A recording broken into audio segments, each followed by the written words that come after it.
Olá, o meu nome é Patrícia Rebelo, sou criadora de conteúdos e hoje estou aqui com a Isabel Souza, a The Baby Planner, como é assim conhecida nas redes sociais, e vamos falar sobre segurança rodoviária, que é algo muito importante para quem é mãe ou pai.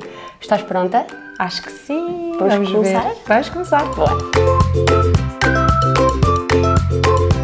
Olá, Isabel. Olá. Olha, este é um tema que te é muito querido, que é a segurança rodoviária. Tenho aqui algumas perguntas para te fazer. Também tenho uma pergunta pessoal sobre contramarcha, que é um tema que também te é muito querido. Podemos passar para as perguntas, se tiveres com Podemos, claro que sim. Obrigada. Então, a primeira é, quais as medidas que consideras mais importantes a adotar numa viagem segura?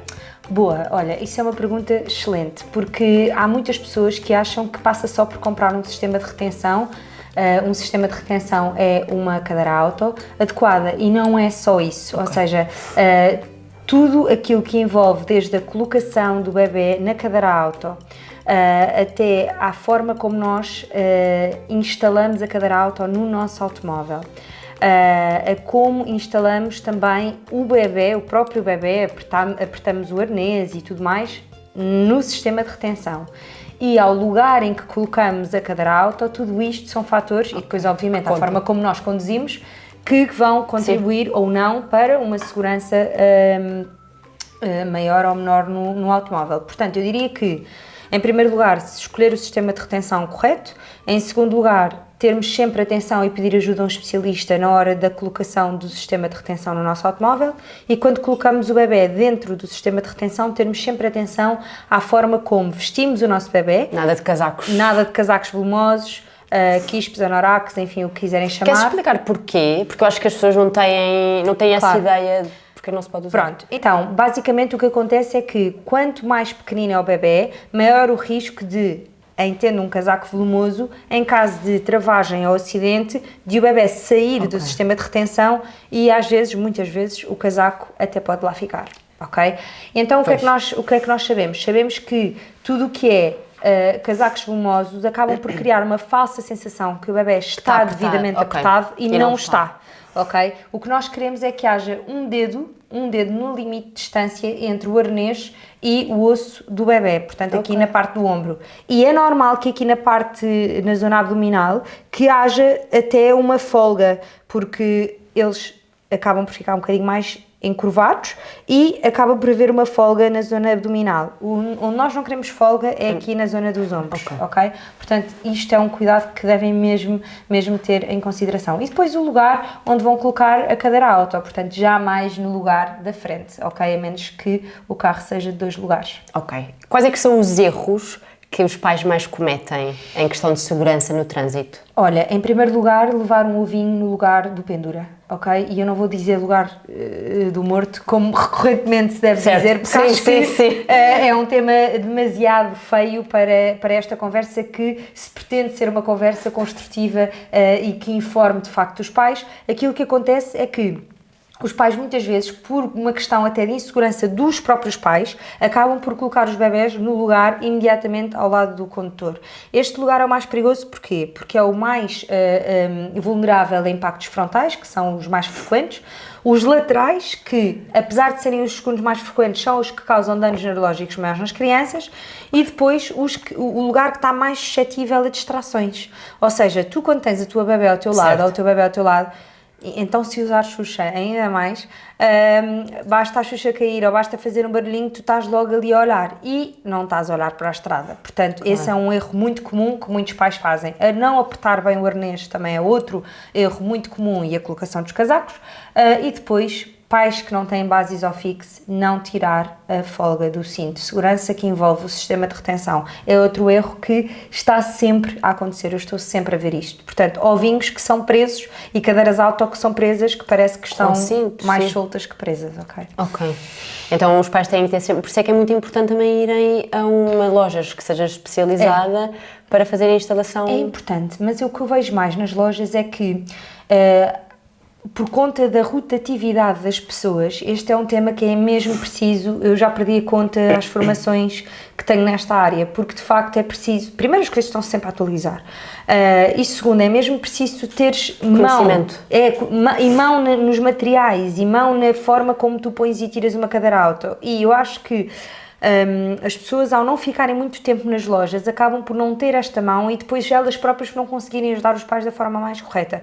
Portanto, sim, devem ir, mas eu acho que mais do que ir, devem mesmo pedir para instalar a cadeira auto no carro, ok? Enquanto especialista, qual é que tu sentes que são as cadeiras mais recomendadas para cada faixa etária? Ok, boa pergunta. Há uma grande vaga agora aí de opiniões sobre isto, porque ao nível monetário, tu podes efetivamente comprar uma cadeira do grupo 0+1 que te vai assistir ou vai assistir a tua filha ou o teu filho desde os 0 até aos 15 meses, e depois dos 15 meses até aos 4 anos. O que é que acontece? Acontece que estas cadeiras, apesar de serem testadas para recém-nascidos e bebés e crianças até aos 4 anos, são cadeiras efetivamente não recomendadas para bebés pequeninos, ou seja, o transporte mais seguro para os vossos filhos é sempre o ovo. Nós tivemos um ovo, a Serena andou num ovo até aos 2 anos e meio. Pronto, porque era um ovo muito grande. E cumpria os intervalos, quer de altura, porque agora nós já estamos aqui com a norma iSize em vigor, já nem é permitido produzir cadeiras auto ou ovos da norma SR 44/04, que era a normativa anterior. O que é que isto quer dizer? Quer dizer que hoje em dia todos os ovos e cadeiras auto que são feitas são da normativa iSize. E o que é que isto quer dizer por sua vez? Quer dizer que nós temos de ter sempre em conta os centímetros, a altura das crianças, obviamente o intervalo de peso, mas mais a altura das crianças para que a zona da cabeça não fique exposta ao acidente. Pronto, posto isto, o que é que eu aconselho? Aconselho que tenham uma cadeira, que é um ovinho, até mais ou menos, normalmente eles com 8, 9, 10 meses começam-se a queixar, porque os ovos não são, como o caso da Patrícia, ovos muito grandes, depois há marcas e marcas, e depois que comprem uma cadeira do grupo 0+1, que vai acompanhar até mais ou menos aos 4 anos, 105 centímetros, e depois uma cadeira grupo 2, 3, que vai até ao 1,25 m ou, se quiserem ser mais rigorosos, 1,35 m. Isto não é assim na Europa do Norte, tá? Portanto, na Europa do Norte temos aqui um rear facing muito mais prolongado. Sim, que é uma coisa que nós fizemos e que já vou chegar a esse ponto. Existe alguma diferença a nível de segurança, viajar para a frente e viajar contra a marcha? Toda a diferença, ou seja, o que é que nós sabemos? Nós sabemos que os impactos mais frequentes são os frontais. Portanto, o que é que acontece? Nós, em primeiro lugar, temos de mudar a nossa mentalidade. Nós não temos só acidentes de embates, nós temos forças de desaceleração, que são forças muito importantes e que têm de ser tidas em conta quando se fala em danos para os bebés e para as crianças. Uma coisa é um acidente rodoviário, outra coisa é um dano neurológico ou físico numa criança. E este dano pode ocorrer por uma desaceleração. Portanto, nós vamos a conduzir e temos de fazer uma travagem, mas não chocamos contra nada. Então, isto vai fazer com que haja uma força. Esta força chama-se, aqui na gíria aqui da parte da segurança auto, força G. E esta força G, mediante o peso da criança e a velocidade a que circulava esse carro, vai gerar um peso na zona da cervical, ok? A cervical é a zona do organismo, do nosso corpo, responsável, ou potencialmente responsável, por danos físicos. Normalmente o que acontece é que as crianças deixam de mexer os membros inferiores e muitas vezes não é preciso haver aparato, ou seja, sangue, arranhões. Às vezes era melhor até que houvesse pernas partidas, braços partidos, pronto. O que é que acontece? Existe a chicoteada da cervical, que é exatamente este movimento assim, e vai fazer com que os membros inferiores fiquem altamente lesionados e sem movimento. Quando nós sabemos que o impacto mais frequente é o frontal, a única forma de nós darmos conta disto é virarmos as crianças de costas para o trânsito. Porque ao invés do pescoço ir para a frente, e nós sabemos que a cabeça das crianças pesa 25% do corpo, e só aos 5 anos é que fica com a proporção de um adulto, portanto nós temos de ter atenção redobrada. O que é que acontece? Acontece que nós invertemos estas forças G e então temos o peso da criança a ir todo e a dissipar-se na carcaça do ovo, ao invés de ser aqui concentrado na zona do crânio, e vai fazer com que haja muito menos danos, físicos. Por isso é que é tão importante nós fazermos isso. Mas é algo que não é muito comum no nosso... Ou seja...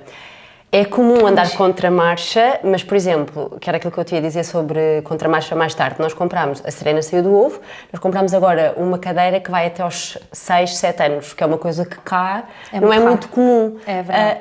Tu sentes, qual é que é, o que é que impede as pessoas de investirem em algo que é contra-marcha? Eu sinto que é, ou têm medo que a criança vá desconfortável, ou por causa das pernas, ou porque pensam que não vai ver tudo. Eu sinto que ela tem um grande campo de visão, muito amplo, maior que o nosso. Desinformação, Patrícia. Porquê? Porque eu acho que não é nas horas ou nos minutos em que uma criança viaja que tu vais dar conta da parte social da criança, ou não? Certo, sim. Ou seja, esta história da criança enjoa, não tem espaço para as pernas, então mas só os portugueses é que enjoam. Então mas só, tu vais descendo na Europa e vais ficando na Europa cada vez mais a sul, e as crianças vão enjoando mais. Então, nós sabemos que o ouvido interno das crianças está, aos 12 anos, está todo formado. Então o que acontece? O responsável pelos enjoos não está no início ou na primeira infância, e é assim na primeira infância a altura mais vulnerável, porque em termos de estrutura muscular não é suficientemente sólida para aguentar um embate a favor da marcha. O que é que nós temos na Europa do Norte? Temos crianças até aos 5 anos a viajarem contra a marcha, e às vezes 6, 7, e são crianças que até têm percentis bastante mais acima do que nós, portugueses. Nós tivemos de alinhar os bancos. Está bem, portanto, aqui está uma... Porque eu estava muito baixinha em relação aqui à Patrícia, aqui está uma verdadeira... aqui um verdadeiro exemplo de como, de facto, nós temos percentis bastante mais abaixo do que as pessoas da Europa do Norte. Portanto, davas uma excelente nórdica com esta conversa, é isso que eu quero dizer. Portanto, o que é que nós sabemos aqui? Sabemos que as crianças, quando conhecem o viajar de frente para a estrada, como conhecem o que é andar de carrinho de frente e passar nos marsúpios, passar cedo demais para a frente, nós temos sempre tendência de começar a diversificação alimentar antes do tempo, virar as crianças nos marsúpios antes do tempo, querer parir antes do tempo, querer passar as crianças para o quarto independente antes do tempo, e eu acho que há uma necessidade de se acelerar a maternidade e a parentalidade e o crescimento dos bebés em todas as áreas, e esta então é evidente, só que o preço a pagar pode ser alto demais, sim, ok? Sim. Portanto, sim, rear facing prolongado, quanto mais contra-marcha andarem, melhor. Precisamente porque os impactos mais frequentes são os frontais. Ela adora, e mesmo quando ela estava no ovo, já com 2 anos e meio, ela dobrava as perninhas assim às chinesas. Sim, eles sentem-se mais confortáveis. Super tranquila. Eles sentem-se mais confortáveis com as pernas às chinesas ou dobradas do que com as pernas penduradas, porque as pernas penduradas criam uma sensação de formigueiro nas crianças. Sim. As pernas apoiadas não é conhecido. Vocês não conhecem nenhuma creche, nenhuma criança que esteja sentadinha direitinha na sua cadeira, pois não? As crianças estão sempre ou de pernas à chinesa ou no chão, portanto, isto é muito mais para o adulto complicado do que para a criança. Sim. Sem dúvida. Olha, antes de terminarmos, se tivesses que dar 3 conselhos a quem nos está a ouvir sobre viagem segura, que conselhos é que seriam? O primeiro, comprem cadeiras auto para cada grupo. Não saltem grupos e não comprem cadeiras tipo os sapatos, não é? Portanto, não comprem sapatos maiores porque vai durar mais tempo. Uma cadeira para cada grupo. São 3 cadeiras que vocês vão ter de comprar ao longo da vida do vosso bebê, da vossa criança, e acreditem que salvam vidas. O segundo, tenham muita atenção à forma como instalam a cadeira no vosso automóvel, não tenham pressa e não coloquem o terceiro, não coloquem a melhor cadeira no carro dos avós, se são os avós os principais cuidadores ou as principais pessoas que vão buscar e deixar os vossos filhos à creche, ok? Portanto, se for o caso, o carro dos avós tem de ter a melhor cadeira auto, e a melhor cadeira auto é a cadeira com iSize, com bons resultados nos testes e que não tenha passado por múltiplas crianças ou comprado em segunda mão e vocês não sabem se teve algum acidente ou não. Portanto, saber o historial das cadeiras auto também é muito importante. Levo aqui um quarto conselho de graça. Eu acho que é isso. Achas? Achas? Não queres acrescentar mais nada? Está tudo Olha, ótimo? Eu ficava aqui 3 horas a falar sobre segurança rodoviária infantil, sabes? Que é um tema que te diz muito. Diz muito, eu comecei por aqui. Então, eu antes de ser baby planner comecei por segurança rodoviária infantil e de facto não há muitas pessoas, a APSI tem um papel fundamental aqui na parte da educação e na parte de passar informação aos pais e depois há outros profissionais não cá em Portugal maravilhosos que eu acho que há um que é o José que esteve à frente de uma marca de segurança rodoviária infantil que tem um livro muito interessante que é La Silla Perfecta No Existe, que é difícil encontrar, mas eu acho que quem tiver a oportunidade de tentar ver onde é que este livro existe, vá, porque de facto é isto, a cadeira auto perfeita não existe. Não existe. O que existe é uma conjugação de fatores em que uma cadeira auto boa existe, ok? Que são coisas diferentes, mas pronto, mas ficava aqui muitas horas a falar sobre segurança rodoviária infantil, portanto, sim, é isto, distâncias curtas, velocidades reduzidas são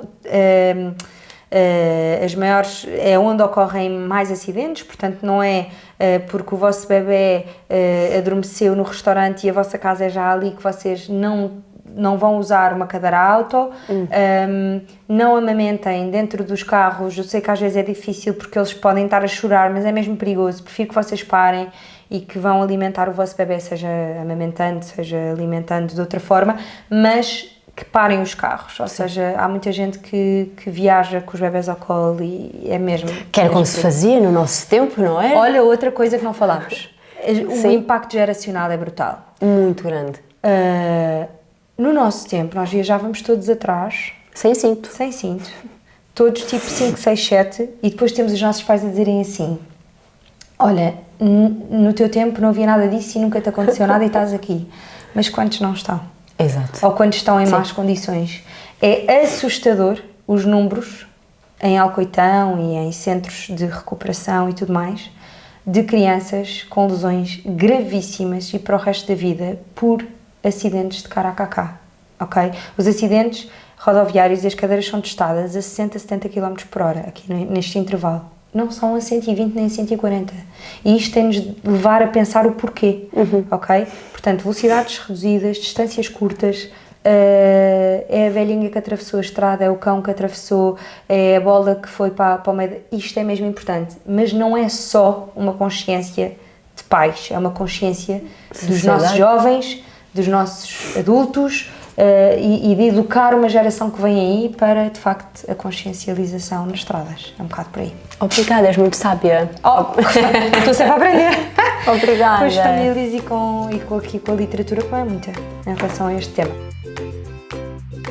Espero que tenham gostado desta conversa com a Isabel sobre segurança rodoviária, que tenham aprendido mais como é que podem manter os vossos filhos em segurança. Não se esqueçam de ver toda a rúbrica dos pequenos e grandes conselhos da Mostela, tanto no Instagram como no YouTube. Um beijinho! Um beijinho, até à próxima!